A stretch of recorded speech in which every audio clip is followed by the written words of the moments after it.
नमस्कार, मी सुधीर मोकळ, डिगोन इलेक्ट्रॉनिक्स अलिबाग. मी एसी बद्दल, एसी कन्व्हर्टेबल मोड बद्दल थोडक्यात माहिती सांगणार आहे. एसी कन्व्हर्टेबल मोडमध्ये तुम्हाला प्रत्येक मॉडेल वेगवेगळे कन्वर्ट मोड येतील. तुम्हाला लॉयडमध्ये बघाल तर फाईन मोड कन्व्हर्टेबल येईल, एजीमध्ये बघाल तर 16 मोड कन्व्हर्टेबल येईल, पॅनासॉनिक आणि हायरमध्ये बघाल तर 7 in मोड कन्व्हर्टेबल येईल. तर मी तुम्हाला फाईन मोड कन्व्हर्टेबल बद्दल सांगणार आहे थोडक्यात माहिती. फाईन मोड कन्व्हर्टेबलमध्ये तुम्हाला 100%, 80%, 60%, 40% आणि ॲटो मोड येईल तुम्हाला.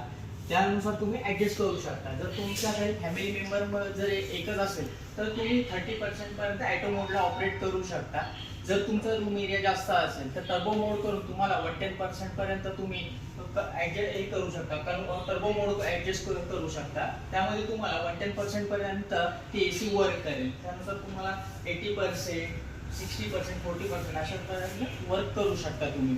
आधी आता पावणा टन एसी यायची, अर्धा टन एसी यायची, तर आता डायरेक्ट तुम्हाला 1 टन एसी मध्ये तुम्हाला कन्व्हर्टेबल मोड दिलाय. तुम्ही तुमच्या रूमनुसार तुम्ही ती एसी ॲडजस्ट करू शकता. थँक्यू.